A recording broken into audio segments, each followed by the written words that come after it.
working.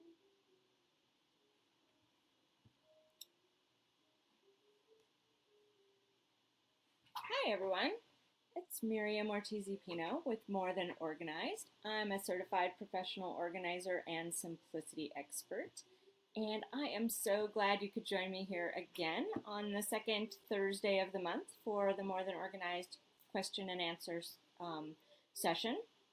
And I've got quite a few good questions that came in via email, and hopefully we will get a couple over the Facebook live stream as well. I'd love to just see what's going on with you guys. Is anyone joining us yet? We'll give it a minute or so to see what happens, see if anyone comes in, but I'm really glad you're here. And while you're here, you might want to go ahead and like the page. You might want to click on the tab that lets you sign up for the 1-minute mail solution kit. It has an audio and a workbook and a whole bunch of stuff that can get you some answers to most of the organizing questions people are interested in. So hopefully some folks will show up and help make this a nice interactive session. In the meantime, we are going to go ahead and get to some of the email questions. And be sure to tell your friends too, because it's more fun when the more people join in. I haven't been doing it that long, so I still don't have a whole lot of interaction, but I participate in a few others that have a lot, and it's so much more fun when people show up. So tell all your friends, and I'll be working on getting the word out a little more as well.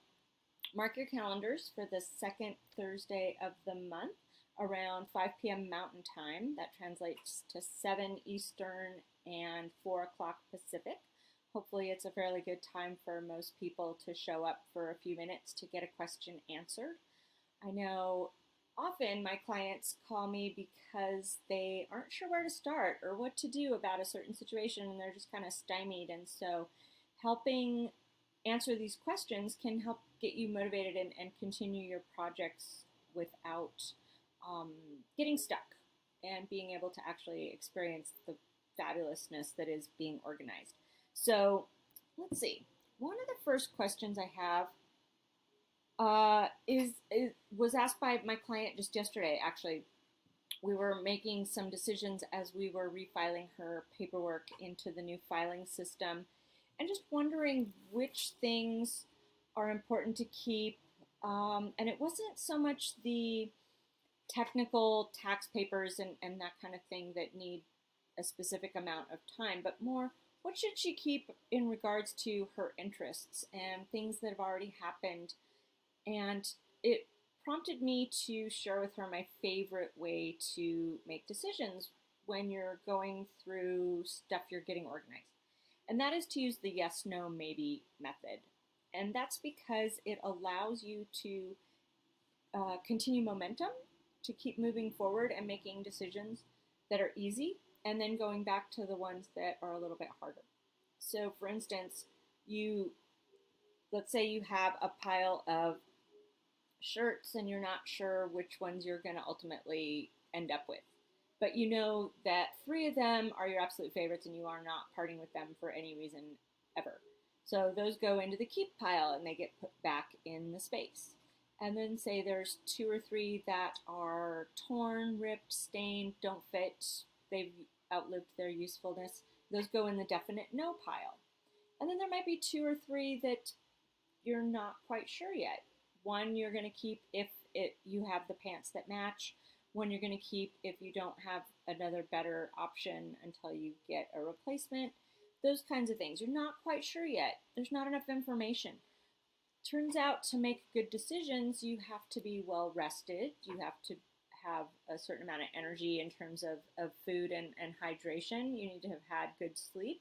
Sometimes you need different information to make the decision because you're waiting for input from someone else, or in the case of the shirt and pants, you have to know if those pants are in existence currently to know if you need the shirt that goes with them. So sometimes you just need more information. But instead of getting bogged down and being like, I can't decide and so I'm a loser, you want to just put them in a maybe pile and keep moving forward through the rest of the pile that you're evaluating. That way, when you do have more information, or when you get to the pants and you find that you do indeed have them, you know that that shirt becomes a keep. Or if you don't have those pants, you know it becomes a no, and it becomes much easier. So if you work through a small space at a time, yesterday we practiced it with my clients' papers. There was a bunch of papers she had saved from a workshop she had attended. So we kept the things that were definitely great ideas from the workshop, and then she tossed all the nonsense marketing materials that were involved in the workshop, and we kept a folder of just the essentials. And then she evaluated the 3 or 4 things that she had thought were a good idea, but never panned out over the next year. She never actually implemented them, and so they weren't a good fit for her. So we went ahead and let those go too. But we had to look through the whole stack to make those decisions. We also did it with a pile of books. So sometimes you read a book and it's really great information, and then you read another book that has better information about the same topic. And that's what happened with a few of her maybes. So once we got through the rest of the shelf, she realized she liked the other version of the books better. So it just helps you make more better decisions and practice decisions and keep the project moving forward instead of just stopping and coming to a halt because you can't decide yet. I do the same thing with my papers on my desk. I actually have a basket. Let me get it. It's one of these letter trays. I love these letter trays. I've showed you a few times. It's the old-fashioned ones with the little dent, and you can get the stackers if you want. But it's nice because it's about 2 inches deep, and it is a good amount of space for holding stuff that you aren't sure about yet. So I call it my indecision basket, and I just keep it there until I have the right information to decide if I need to keep that or not, or to decide what I'm doing with an item. So I make sure to evaluate it. If it gets to the top, I go through the whole thing. Mine was recently gone through, and there's 2 things in there that are in the process of being converted to digital format instead of keeping the hard old handwritten notes on my policies and procedures. So it's just taken me a little while to go through it, but it's still an indecision because I haven't reviewed the note to see if I'm going to put it into the digital format yet. So that's what I have in mind. You can keep a little pile. I used to have a pile in my entryway when I'd bring something new home. I called it wasn't the indecision pile, but it was the I'm not sure where this lives yet pile. So if I bought something new and I hadn't defined where it was going to be in my house, it just stayed there until I figured that out. It was usually a day or so at most.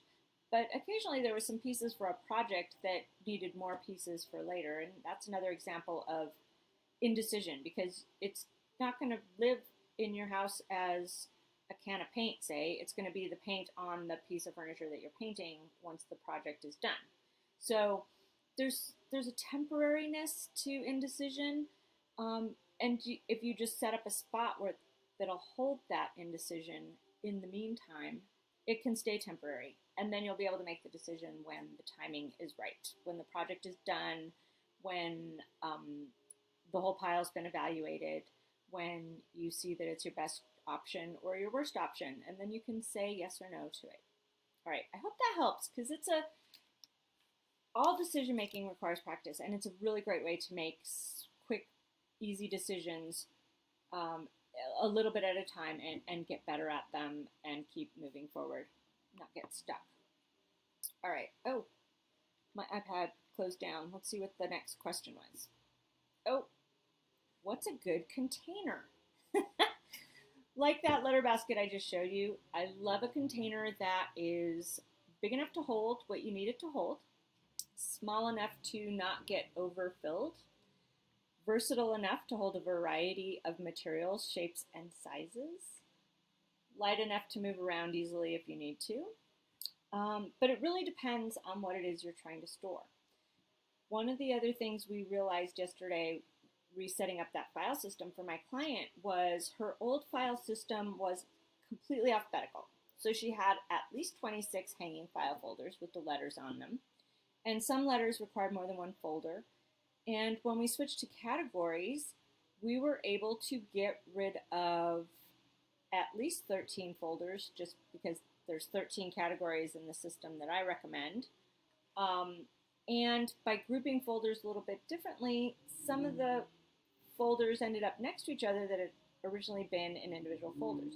So even though it's still alphabetical within the category, it required fewer folders overall. So it took up less space. So that's another example of what do you want to do with the containers? My other client yesterday had a lot of shoebox size plastic bins in her linen closet in the bathroom that held the toiletries and the medicines and things like that. But every single one of them was overstuffed and full of a little bit of everything. The categories of what would be in each container were not well established. She had just put them in there so they wouldn't fall on the wire shelves and things. And once we pulled everything out of the shoeboxes and categorized things, we were able to put them back in a way that required 8 fewer containers. The container itself takes up room. So you want to use as few containers as possible. When you think about it, every one of those plastic shoeboxes has a lip on it that has, about a quarter to a half inch lip all the way around. And when you factor in the flip ends and the way they stack, it all, there's little risers on the bottom. They're slightly flared, so they take up more room across the top than on the bottom.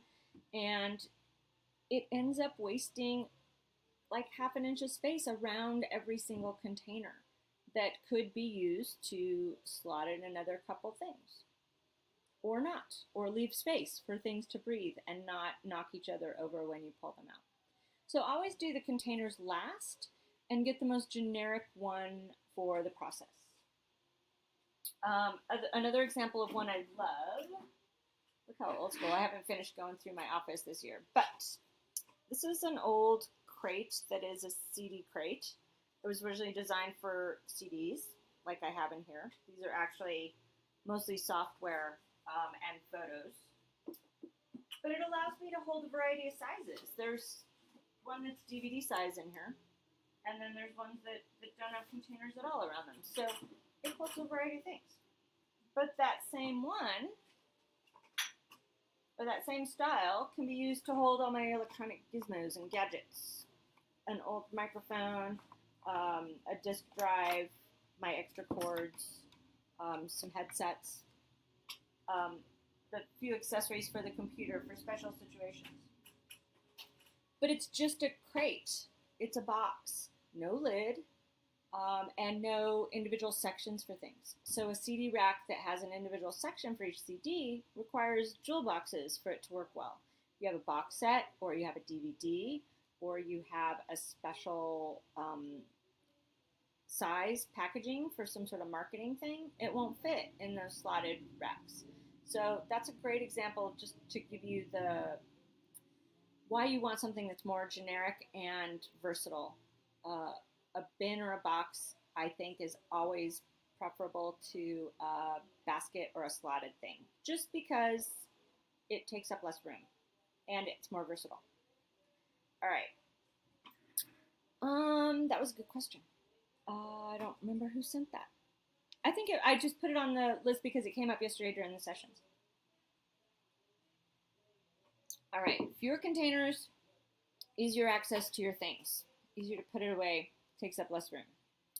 Now, question that came in a while back in an interview I did, and I still find it an intriguing question, so I like to revisit it every once in a while, is how do you know an organizing system will work?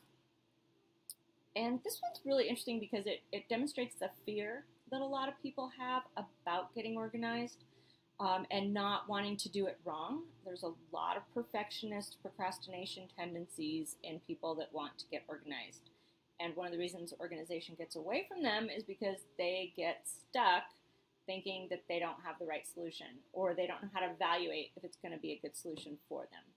So think of it more in terms of not how do you know it will work, but does it feel like a possibility for you? Because we never know if something's going to work until we try it. And know that anything you organize or set up to organize can be changed. Nothing is set in stone, especially if you buy containers that don't have slots in them. Keeps it versatile. And of course, remembering that containers are the last thing. So you want to break it down to the simplest components when you're doing a system or organizing an area. What are the things you need to do the task? What's the minimum effective dose to do a task? What are the essentials? I love to reverse engineer things. So if you are setting up your desk, what do you absolutely positively have to have on your desk? For me, it all starts with my computer, one pen, one pencil, one eraser, one calendar, one moleskin notebook. All I need to do my work. Everything else is extra. All right, y'all know I have my money bin, but that's kind of the next thing after the calendar and the moleskin. Other than that, I could not have anything on my desk and I could run my whole business and do all my household bill paying and do all that work. The other things make it slightly easier, but they're not essential.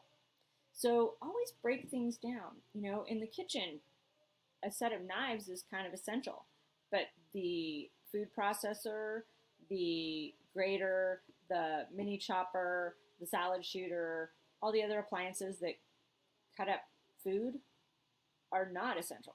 They're extra, and they tend to be one-off things. Food processor can be pretty versatile. But really, if you want to cut some food, some veggies, some meats, some breads, you need to have a set of knives. Cut some cheese, get a knife. No need to get 27 different styles of graters and microplanes and slicers. Sometimes they make it a little bit easier, but you could do it with just knives. So I hope that helps in understanding about how things will work. You have to try them. And to try them in the most effective way is to break it down to the essentials in the first place. Also, when you work with me, More Than Organized, or use any of the products on my website or read any of the blog posts, they're all tried out with actual people, myself and then my clients, and often on my family too. So they've been tried in real world situations, and that's why I recommend them. I've helped hundreds of people at this point get organized, and so they're pretty tested out. Having said that, not every one of my solutions is going to be your solution, but using my methodology can help you determine which one will be the one for you. It's not all the same. It's more about the mindset and what you need to change your way of looking at time and space and things to get to the one that'll work for you. All right. Eileen asked me, what are your feelings about sticky notes? And I've got to tell you, they're mixed. Every single day, I take one that is this size with the lines, and I put it on my desk. And that's what I use to take notes throughout the day. If something comes up or I want to remember something and it needs to be put somewhere else, it helps me remember kind of some specific notes. Like if I'm working on money that day, what are the 4 things about money that I'm going to work on? This week it was I had to finish filing my taxes and pay a couple bills that are due this week, and so the notes are on that post-it pad during my money session. I kind of write my money or my action stacks. I'll like Chris Brogan, the action stacks, the kind of routines you're going to do on certain days.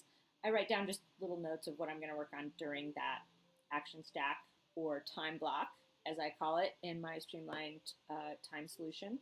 And it just helps to have one of those as a place to write things down, so it doesn't get intermingled in the wrong spot or a bunch of notes jotted on random pieces of paper around. I also use them for various kinds of tracking, but mostly that they're temporary. So I think I've pointed out before that the small size are good for the three things that are priorities for the day besides your routine items. If you use a small post-it note like this, you aren't overcommitting to too many things. Only three things can fit on here, so it's handy for that. The priorities. It's handy for something that is unusual. So if you have an appointment that is at the same time that's as something you do regularly, you might want to put it on a post-it note to flag yourself and remind yourself, like on the bathroom mirror or the fridge or on the computer, that it's different. This week's different. You have this special extenuating circumstance that you need to take care of this week instead of the regular stuff. So anything that's unusual. I also use them within my calendar for things like the phone number and the conference line number and the access code for like monthly meetings that I have that are on conference calls at the same time every month. Instead of rewriting the number and the access code, I just move the sticky note to the next first Monday of the month for my meeting. So it's good for temporary stuff, it's good for flagging priorities, and it's good for repetitive things. It's also good to, they were originally designed as routing slips. I don't know if you knew that, but people could stick it on a thing that needed to be copied with the notes about who it needed to go to after it was copied, or the number of copies that needed to be made back in the day when we copied everything and hand-delivered things. So that's what they were originally designed for, in case you didn't know. I also know that for taking notes of random ideas and things, they're not good. That's what the Moleskine planner is for. That's what the a legal pad is for, those ideas that need to be integrated or added to your ongoing to-do list, not sticky notes. Because when you do them on sticky notes, you end up with weird piles and they stick and they get stuck on other things and they're just in the way and it's very cluttery. It's for very temporary things. If you write on one and you need to transfer it to a different list at the end of the day, that's one thing, but not just for only note taking. All right, hope that helps. Then I had a question. We're going to switch gears. Oh, let me just look and see before I go to the last couple questions if we're getting anything via the Facebook Live. Why is it not showing up? Sometimes there's such a weird delay. Okay, any questions? I'm not getting any questions. Oh well. Someday people will show up and we'll have a bunch of live interaction questions. But in the meantime, you get these and you can refer to the questions and their answers at any point after this afternoon. All right. Best way to store shoes. What do you think? How do you store your shoes? Anyone out there listening want to share how you store your shoes? I keep mine in an over-the-rod hanging shoe bag, and that's how many shoes I have. And then I have one bin, like a collapsing square fabric bin underneath it that I keep my 3 pairs of boots. That's it. That's all the shoes I have. So I like those because it helps me see the shoes very easily. It's a not permanent solution, so it can move from one end to the closet to the other depending on where I need it. However, I do realize there's some people that doesn't work well for because of their space. And the one thing I would point out on those over-the-rod hanging bags, you want to look for a couple things when you're buying one. Mine is actually designed specifically for men's shoes because it's just a little bit bigger and you can fit one pair of women's shoes in each slot. Sometimes the women's ones are made a little bit smaller and narrower, so if you have any clunky soled shoes or really high heels, they don't actually go in there very easily, and you sometimes have to put just one shoe per section, and then that doesn't really help you with the space. So always buy a little bit wider one when you have the choice, and you want to make sure that the top part that goes over the rod is that Velcro stuff, and that there is some sort of a board in there, not just cardboard or um, thick fabric, but an actual like masonite board or something. It helps distribute the weight so that it hangs more evenly. You don't need a board between each pair of shoes. You want that to be a little bit flexible so you can put different sizes in there. But the top where it goes over the board, it's just going to distribute the weight a little more evenly. So that's how I like to store shoes. The over-the-door bags with the sections can be handy, but they can also cause problems, like I said, with clunky shoes or super high heels. Um, they can work, but they're not my favorite. I also just like shelves, lining your shoes up on shelves whenever you have the room to do that, or the capability of customizing a few shoe shelves, because you can.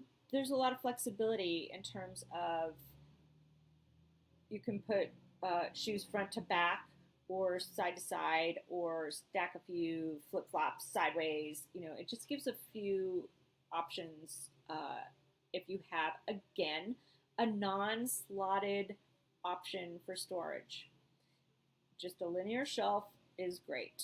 Line up as many shoes as you can on it and adjust the height so that it's just the right height for your shoes. It's very great way to give them enough space and see them all so you can make your choices easily in the morning. All right.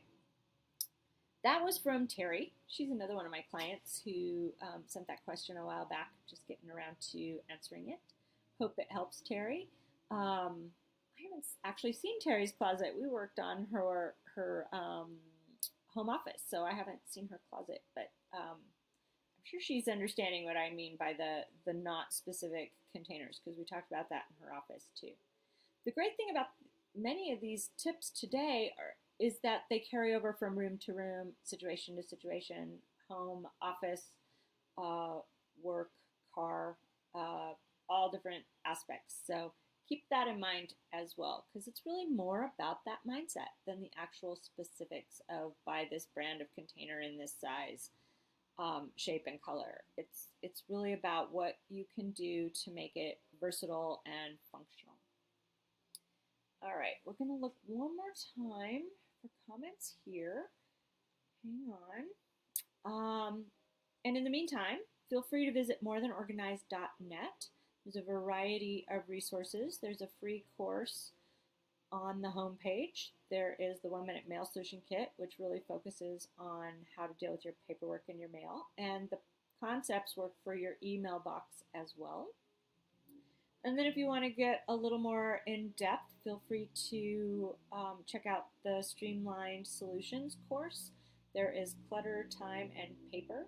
It goes a lot more in-depth for how to deal with each of those things with an audio and workbook and step-by-step how-to instructions for each of those areas of your life. Okay, it's looking like no other questions came in. So I'm going to call it for today, but please remember that on the second Thursday of every month, I am here late afternoon, 5 p.m. Mountain Time, 7 Eastern, and 4 Pacific if you want to get your questions answered. And feel free to just send them via email or post on the Facebook page or a message or a tweet. I'm happy to accumulate questions in between for answering on the next session. And then the videos are available on YouTube afterwards so that you can always look up your question. All right, thanks for dropping by. Let me know if you have any question, and I will see you next month. Thanks. Bye-bye.